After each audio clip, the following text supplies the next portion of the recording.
Dragon Ball Super Chapter 102, Son Goku vs Son Gohan. We're finally past Dragon Ball Super Superhero and moving on to what it seems to be a new arc. Previously, Carmine and a Red Ribbon Soldier took Goten and Trunks over to Gohan's house. Their idea was to have them defeat Gohan, not knowing they were on the same side. After Carmine shot at Gohan's home, Gohan turned Beast. That's when Goku felt his energy and teleported to Earth. Now Goku wants to fight Gohan and invites him to Beerus' planet, taking the whole Red Ribbon truck with him, including Carmine the Soldier, Goten, and Trunks. Gohan once again sports his purple gi, and we find that Whis is teaching the Broly gang how to do yoga. This is actually the first time any of these characters have been in Beerus' planet, and they're quite surprised. Not only that, this is the first time any of them have met Broly.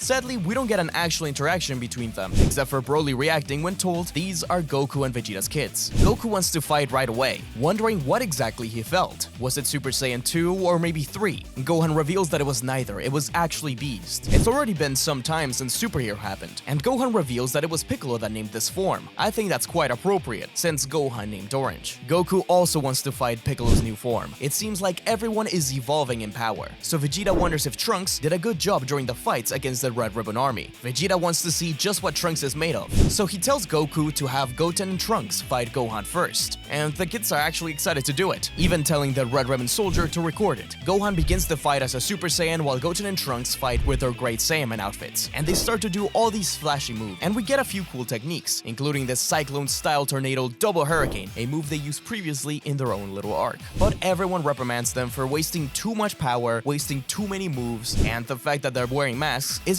going to let them see their opponents properly. So instead, they go Super Saiyan and begin to fight. And this fight is really cool, a lot cooler than I expected it to be. Broly's surprised to see that pretty much every Saiyan is able to go Super Saiyan. The kids are doing okay against Super Saiyan Gohan, using their combined moves and everything, but he is still able to keep up with them. What may be my favorite moment in this chapter is when Trunks proclaims that there's people he wants to protect. And we have a page where it's just Gohan and Trunks fighting, and of course, Toyotaro is a fan. So I think this is very much on purpose to call back at future Gohan and future Trunks fighting together. It's awesome to see the differences between the two. The future, a desolate place, versus the present, a place where they can fight for leisure rather than survival. Either way, Gohan ends up going ultimate, something which the kids don't appreciate. But we get the revelation that it's actually Goten and Trunks who named this form, since when they say that using Ultimate is cheating, Gohan wonders what that means. Ultimate? Goten says that they never knew what to call it, so they just named it Ultimate. So officially, in universe, this form has a name. Goten and Trunks decide to fuse once more, saying that they've been practicing ever since the fight against Cell Max, but they still fail. So sadly, we do not get a proper Teen Gotenks. I think at the very least they should have given us skinny Gotenks, since we got fat Gotenks during the fight against Cell Max, but whatever. Ultimate Gohan one-shots Gotenks, and the fight ends. Now it's time for Goku versus Gohan, the fight we've all been waiting for, since we haven't seen them fight since before the Tournament of Power. Goku transforms into Ultra Instinct right away, with Beerus saying that this is Goku's top power, while Gohan goes into Beast mode. It's interesting to note here that despite not having seen Ultra Instinct for a long time, none of them really react to it. But they are all surprised to see Beast Gohan. I don't want to read too much into it, but perhaps Beast Gohan really is just that impressive, since Vegeta and Goku are surprised, even Broly, and Whis calls it a spectacle. And so the fight begins. I actually don't think this is nearly as cool as the fight between Goten, Trunks, and Gohan, but that's just because of the choreography. Obviously, this is the end of the chapter, so I think Toyotaro is saving the big guns for the next one. There is still some cool shots as they teleport all over the place, destroying part of the planet, so much so that Whis has to activate a shield around them, and we see that the whole of Beerus' planet is just shaking,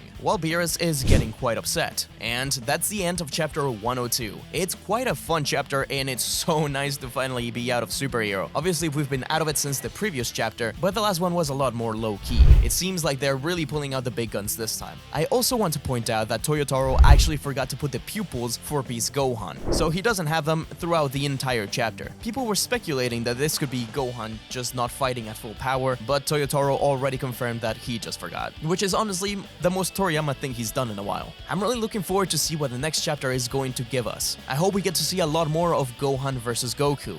but I have a feeling that this is probably going to be interrupted by someone. We've been getting teases of Black Frieza for a long time now. Vegeta even mentioned him in the previous chapter. So if anything, I feel like this is going to get interrupted by Black Frieza. I don't think the manga is really going to touch Daima at all. I think it's going to keep doing its own thing for a long time. We also find out that after Superhero, Gohan and Piccolo have been training, and Piccolo helped Gohan gain true control over Beast Gohan. It's kind of a shame that we didn't get to see this, because there is a time skip between Superhero and now. I doubt it was that long, it was probably just a few weeks if anything, but seeing Gohan struggle to truly master that form would have been cool to see. There's still a lot we don't understand nor know about this new form, so I hope we get to in the coming months. I do think it's great that we got to see Goten, Trunks, and Gohan fight before we saw Goku and Gohan, because we usually don't get much from Goten and Trunks, and Toyotaro has been throwing them bones ever since their own little arc before Superhero, and during the Cell Max fight itself, they did a lot more than in the movie. So it looks like Toyotaro knows that Goten and Trunks do have fans, people do want to see them do something in this story, even if it is just small, even if they're not the strongest. Just having them be at Beerus' planet is a huge leap forward. This is something I didn't think we'd get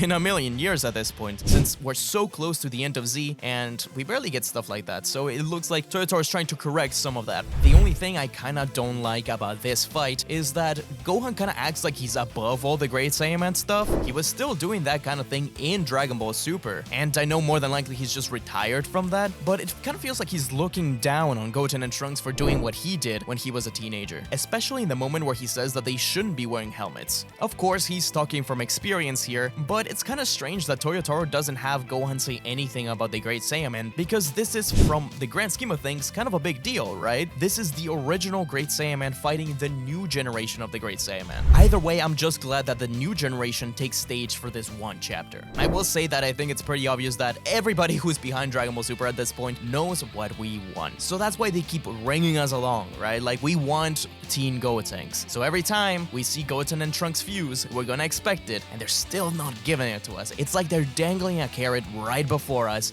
knowing we want it, but they're not gonna give it to us just yet. They're probably gonna save it for a movie, they're probably gonna save it for a new anime or something like that. At the very least, I guess, we have Gotenks in Dragon Ball Heroes where he is a teen in there. In fact, Toyotaro has drawn Teen Gotenks before, since he did the original Dragon Ball Heroes Victory Mission manga where Gotenks was a character in there. There's also a lot of things here and there that really add to the experience of reading Dragon Ball. It's things that people may not notice right away, but that add a little bit of character. For example, one that stood out to me here was when Goten and Gohan are about to fight, they vow at each other. Of course, they're much more traditional when it comes to their martial arts, so they're very respectful, just like Goku was when he was a kid when he'd vow before opponents. But when you look at Trunks, he's a little nervous about it. He doesn't really know what's going on. It's great to see the differences between the two families. I will say that it's such a shame that we don't see the hybrid Saiyans interacting with Broly. I'm sure they will in a few chapters or in the next chapter, but this is the first time any of them have been in the same place together. It's crazy, we've been waiting so long for moments like this. Since the Broly movie came out in 2018, everyone was asking, where is Gohan? Why isn't Gohan in the movie? And now, for the first time, we're actually going to see Gohan interacting with Broly. I do feel like the manga has come a long way, but it really makes it that much more bitter to know that we're not going to get this animated anytime soon. I would love to see stuff like Goten and Trunks versus Gohan animated. I did mention the stuff about Black Frieza, and I wonder if he will be the villain of the next arc, because it feels like it may be a little bit too soon, but also the Oracle Fish mentioned that someone really strong was coming, the strongest in the universe. It wasn't Frieza, so maybe he was talking about Gohan, but I kinda hope that he was talking about a brand new villain, because I really want to get started in a new arc, new villain, even if it makes us wait for Black Frieza a little bit longer. Maybe Frieza can be involved in that arc, maybe he's another villain building up for his own arc. Stuff like that would be really cool. Either way, let me know what you thought of the chapter down in the comments below, and what you want to see from Dragon Ball Super as we move forward. Currently, I'm much more excited about Dragon Ball Super than I've been for a long time. Anyways, this has been SmugStick. I recently made a video about the day future Gohan went Super Saiyan. If you'd like to check it out on the screen now, and until we meet again, see ya on the next video.